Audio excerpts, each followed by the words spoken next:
from the OpenAI docs, with the Sora video editor, you can generate videos up to 20 seconds long. So this is the core limitation of AI video. And this is why I told that whole long history lesson to land us right at short form. Because guess what? If it can only make 20-second videos, well, it's only competing in the short form space. There's a reason they did a vertical feed instead of a TV app for Sora, right? Because A, there's lots of engagement there. It's a very social format.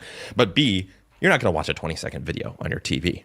You're just not going to do it. It'd be too much work to use like a TV remote to navigate that interface. And that's a big thing that we talk about as part of Vlogging Academy. And it's also a big reason that you're talking about wanting to do more vlogging and going along.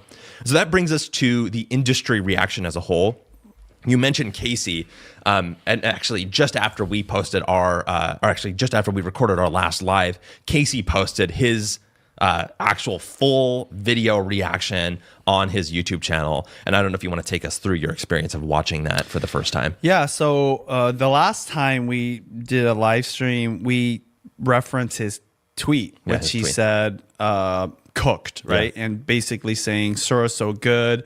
This is something to be concerned of. And then he uploads his YouTube video, and basically he shows us what's possible. So his wife, of all people, this is another big deal.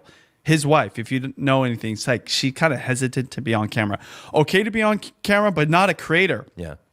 She's using Sora, and she's using his likeness and her likeness to create these crazy videos. I think he is too. Those videos are kind of entertaining. Again, this is the worst it'll ever be. It'll just get better and better as the technology gets better, as the creators who are prompting get better. By the way, this makes you a creator right away. Yes, okay? Exactly. But what was his kind of reaction?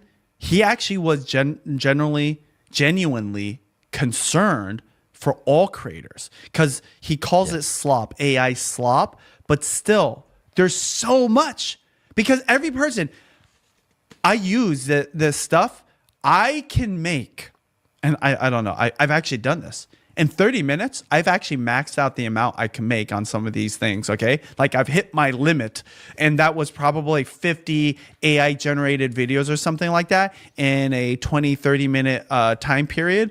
So imagine I'm just one person, multiply that by however many. And this is the thing, the thousands of videos between me and like a handful of people might not like actually be that good. But how many of those videos out of 1,000 will be good? Yeah. And that's his point. You're going to just start seeing not just competition for the type of content he wants to create and other creators create, especially short form creators, but it'll get so good that instead of watching the short form you normally would from your favorite creator or just what the algorithm feeds you, you might actually want this AI generated stuff, because it goes from AI slop to AI cinema. Like well, it could actually be legit good. And I actually think, I didn't tell you this, it will probably pull away people from long form content as well if it's good enough. And as that video gets longer, you said 2 minutes. Sora can make a 2-minute video? Well, it says 20 seconds in the docs. That's what I was reading from you. Oh, not 2 minutes. Yeah, 20 seconds. 20 seconds, yeah. So that's slowly going to go up. You know, when YouTube first started, I think it was like 5 or 6 minutes. You should look that up initially. What was the length of a YouTube upload in 2005? Like, what was the limit? Went to 15 minutes, then it went to like an hour, and then like I remember when it went unlimited, everyone's like, who cares? Like unlimited, why would we even upload that? It was like a gimmick to do like 10 a 24 hours of, 24-hour videos. But now guess what? Luck, that's actually your only strength and leverage against AI. So what's up, Nuchili? What was that? The time limit was 10 minutes. 10 minute video. Yeah. Yeah. 10 minutes was the limit back in the day. Okay. So going back to Casey. Yeah. My reaction to Casey's reaction was, this is a guy that probably understands content creation better than almost anybody on the planet. He's kind of like the oracle, not just for vlogging, but just like the idea of creating something and storytelling. If he's concerned, it's something to be paying attention to. I thought, shoot, I should get on there. So I'm glad that you pushed me to get the code. Yeah, the big takeaway from me in that video is when he went to his other studio mates in his building, and he goes to them and he's like, So what do you think of Sora? And they're like, oh, I'm spending way too much time on it. I'm spending hours and hours on it. And like, this is really, really good. These are all people who are in the video creation, content creation space. It's not just Casey. Obviously, we've talked about a bunch of people as well. Earlier on, actually, one of the things you talked about the limit being the access to video production gear.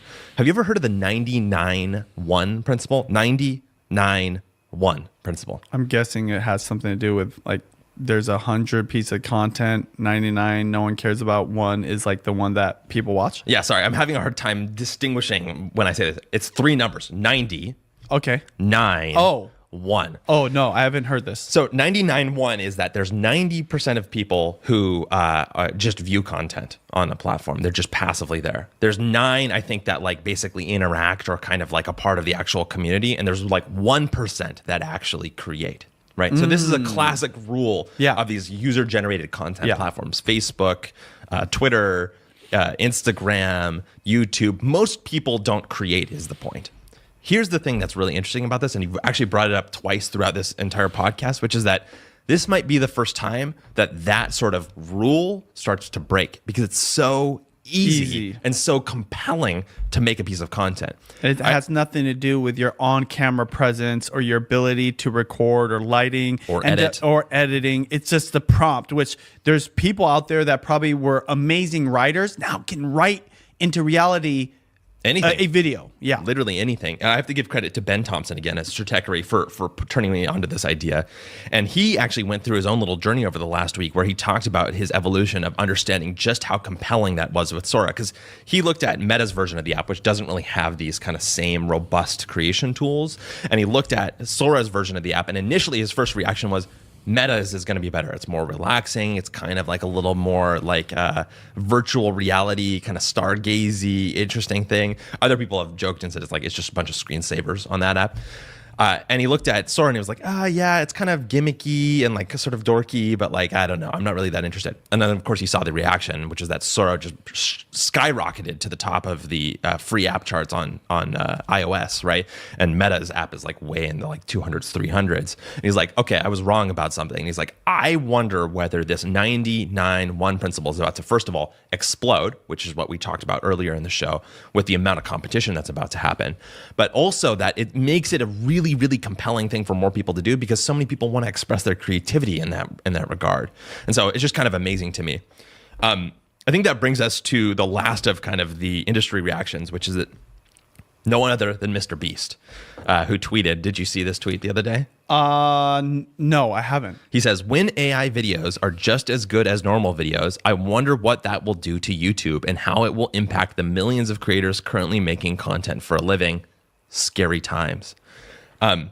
So you've got Casey concerned, Mr. Beast concerned. You're over here. You're trying to decide if you want to put your likeness into sell your soul into the middle of the Sora app. Now that you put it that way, yeah. No, it is quite shocking. And I guess, to me, the reason I bring this up, I said we're going to get out of the doom and gloom, is that the magic number right now, you're right. Like the 20 seconds is going to get bigger over time, but like, there's a lot of indications by industry experts that say that, like, the number one thing that's going to be hardest to lengthen is actually to improve is the length of the video itself. And so right now there's a big opportunity to escape the rat race, basically, of creating short form content, especially as this flood of, as Casey puts it, AI slop is getting poured basically into the troughs of the top of these algorithms, right? And so where do you go when you're out running the slop? Well, you go to long form, because you can't create anything that's longer than 20 seconds. Short form is the format that these things are built for. And so that's not even taking into account the other things that we talked about, the entire history of video production, increasing the competition of just other people in the short form space, let alone AI. And then we still haven't even gotten to talk truly about the opportunity on YouTube and the growth of TV viewing and long form viewing content or habits in that space as well. So you're escaping one hyper competitive space that's going to get even more hyper competitive over the next 5 years. And you're moving into a space where, guess what? It'll also get more competitive, because people are going to slowly notice this over time. But it right now has so much growth that it becomes an opportunity for you to make a name for yourself, being early to the kind of TV era of YouTube. So I'm curious about your thoughts before we kind of close things out here. Well, it is interesting to hear Casey saying we're cooked. Mr. Beast is a little bit concerned. I'm not worried at all. I actually think this plays into my whole theory of why long form content creators are succeeding. And I said this from the very beginning. The one thing that AI cannot do is go long. Yes. Okay. A human, it's weird, sounds weird. Any creator, right? Literally anybody can turn on that camera and record a 20-minute video. And if you're just comfortable and you're talking about the thing that you're obsessed with, and it's very topical and it's related to the interest of a viewer, right? Which you can multiply that by like however big that audience or that community could be, you're off to the races and AI will never touch you.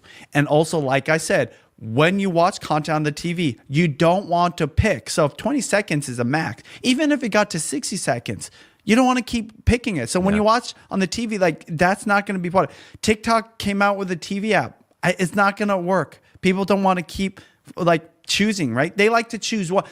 Let's be real. How long does it take to choose a Netflix movie in the first place? Anyway, it takes forever, right? 20, 30 minutes. 20, 30 minutes. Sometimes okay? I give up. So once you do, you're not like trying to like, pick more of other videos. So like the longer videos are working. I mean, ask yourself this, what's your behavior when you go to watch content on YouTube, on the TV, even on like a phone? Sometimes we're looking at the length of the video to determine, do we want to watch it? Even if there's something that is topical or hitting on the interest you're curious about, we'll still watch the longer video of another interest or another topic, just because, again, we don't want to pick another thing. So that's why I'm not worried. In fact, it's actually perfect timing for what I'm doing, which is vlogging. You know, I'm doing Vlogtober. A lot of other people are doing Vlogtober, and I'm obsessed with longer videos to the tune where, like, my friend who has one of the biggest, actually the biggest Pokemon channel in the country, maybe in the world,